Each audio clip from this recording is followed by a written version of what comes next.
horror story, where the shadows of night come alive. Turn off the lights, plug in your earphones, and let the darkness speak. Hit subscribe because the next tale is waiting to haunt you. This story is titled The Morgue Watcher, A Night of Terror. Thomas sat on his creaky chair in the security station at Rosewater Creek Hospital. The dim glow of a flickering bulb casting jagged shadows across the peeling walls. The clock ticked past midnight, another long, lonely shift in this forgotten corner of a small town. Most nights were a dull slog, the silence broken only by the rustle of pages as he buried himself in a cheap paperback novel. It wasn't glamorous, but it was the only gig he knew. Watching over a crumbling hospital where the living barely outnumbered the dead. Easy money, or so he thought. Ah, shit, Thomas muttered, tossing his book aside. The main entrance camera feed of the new digital security system had dissolved into a mess of blocky neon colors, red and green bleeding into each other, like an old broken TV. He scowled at the screen. The hospital had upgraded to this so called reliable tech a week ago, promising smoother management and sharper visuals. Thomas wasn't buying it. He trusted the old analog system, grainy but steady, no glitches or ghosts in the machine. Now he was stuck with this junk, and it was already acting up. He jiggled the cable behind the monitor, his fingers brushing against the dusty wires. The screen flickered, then cleared, revealing the empty entrance, bathed in pale moonlight. Thomas exhaled a frustrated sigh, the tension easing from his shoulder. Piece of crap, he grumbled, reaching for his novel. But before he could flip to his page, his eyes snagged on the basement feed, and his breath caught in his throat. There, frozen in the grainy black and white frame, stood a figure, a woman, long haired, stark naked, her skin a stately pale steel, with dark, bruise like shadows. She loomed next to the morgue door, which hung wide open like a gaping wound. Thomas blinked hard, his pulse hammering. No way, he whispered. The morgue was locked tight. Only forensic had the key, and they did locked out hours ago. The hospital was a skeleton crew tonight. A handful of nurses on the upper floors, a few restless patients, and him. No one was supposed to be down there unless. His stomach churned, a cold sweat prickling his scalp. What if someone had broken in? A junkie, maybe? Scavenging for drugs? Or worse, something he couldn't name. Something his mind recoiled from imagining. He grabbed the intercom, his voice shaky, but firm. Attention, everyone. There's an intruder on the premise. Stay calm and lock your doors. He tried to steady himself. Probably just a glitch, he thought, clinging to the hope. These damn screens. Thomas snatched his flashlight and holstered his gun. A rusty old revolver he had never fired outside training. The weight of it felt flimsy against the dread pulling in his gut. He stepped into the dim hallway, the hospital silence pressing down like a living thing. Each fluorescent tube buzzed faintly overhead, casting a sterile glow that flickered at the edges. His boots thudded against the cracked linoleum, and he descended the narrow stairwell to the basement, the air growing colder with every step. The basement smelled wrong. A sharp tang of formaldehyde mixed with something sour, like rotting meat left in the sun. The morgue door loomed ahead, ajar, just as in the camera. Thomas gripped his flashlight tighter, its beam slicing through the gloom. "Who's there?" he called, his voice trembling in the stillness. No answer, just the echo of his own word bouncing off the concrete walls. He edged closer, heart pounding so loud he could hear it in his own ears. He flipped the light switch, expecting to catch the intruder mid step.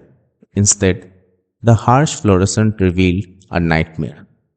One of the mortuary cabinets gaped open, its steel slab empty, a dark smear of liquid pooling beneath it.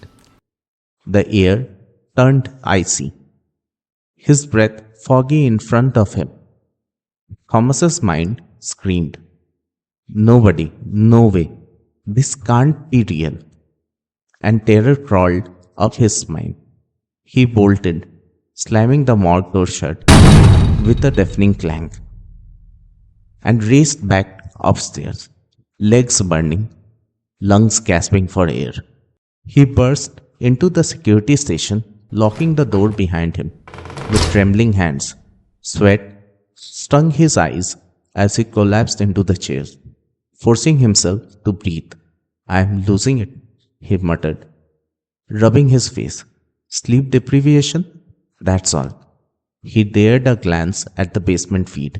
Nothing. The morgue door was closed, the room empty, as if he had imagined it all. Relief washed over him, fragile and fleeting. Then the station camera flickered. Thomas's blood froze.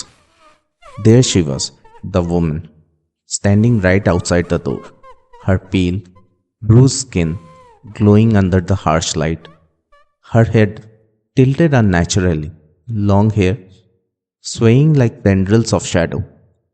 She reached for the handle, her movements fluid, almost liquid, as if she wasn't bound by flesh or bone. Thomas lurched to his feet, gun shaking in his grip, aimed at the locked door. "Stay back!" he shouted, voice cracking. On the screen, she turned the knob and glided inside, silent, effortless, her eyes void, staring straight through the camera. But in front of him, the door didn't budge. No sound, no creak, nothing. His chest heaved as he stared at the monitor, then at the door, then back again. "This isn't happening," he whispered, praying it was just a dream. He checked the basement feed again, and his world tilted. There he was, on the screen. Thomas, running from the morgue, slamming the door, just as he had done few minutes ago. The timestamp lagged, the events unfolding in a delayed loop. "No, no, no," he stammered, realization crashing over him like a wave. The system wasn't glitching. It was just late, playing the night's horror on a delay, which meant a frigid gust brushed the back of his neck, raising every hair on his body. He wasn't alone. Slowly, dreadfully, he turned. She stood there, inside the room, her naked form inches away from him, her skin molted with purple-black bruises, her hair writhing like living snakes, her head lolled to one side. A sickening crack echoed as her neck twisted, and her lips parted in a grotesque, toothless grin. Thomas screamed, stumbling back, gun slipping from his sweaty hands. "Get away!" he yelled, but she didn't flinch. Her eyes, those empty, bottomless pits, locked onto his, and a voice rasped from her throat, dry and ancient, like the wind through a crypt. "You saw me, right?" Each word clawed at his sanity, shredding away little courage that he had left. The lights flickered, plunging the room into a strobe lit chaos. She lunged, her body jerking forward, in unnatural spasms, hands clawing the air. Thomas ducked, scrambling for the gun, his fingers brushing its cold barrel. He fired blindly, the bullet smashing her monitor into sparks. She vanished. The room felt still, the echo of the shot ringing in his ear. Panting, he scanned the screens. The basement feed showed the morgue door open again. The cabinet still empty. The station camera was black, dead. No, no, this can't be real. He sobbed, clutching his head, but the cold returned, sharper now, biting into his bones. A shadow stretched across the wall, hers, tall and distorted, growing despite the locked doors. Her laughter slithered through the room, low and guttural, vibrating in his skull. Thomas whirled, but she wasn't there, not physically. The screens flickered back to life, each one showing her outside the door, in the morgue, in the halls, closer every second. His mind raced. The delay. She is already here. She's been here. He grabbed the radio, fumbling for the buttons. Help! Someone! Anyone! There's something in here. Static answered, punctured but a faint, mocking giggle. The temperature plummeted, frost creeping up the window. Her silhouette flickered on the screen now, her face pressed against the camera lenses, eyes boring into him. You can't leave, her voice hissed, echoing from nowhere and everywhere at the same time. The door rattled violently, the lock groaning under something unseen. Thomas backed into the corner, gun raised, tears streaming down his face. I didn't mean to see you, he pleaded, his voice breaking. The rattling stopped. Silence fell, thick, suffocating.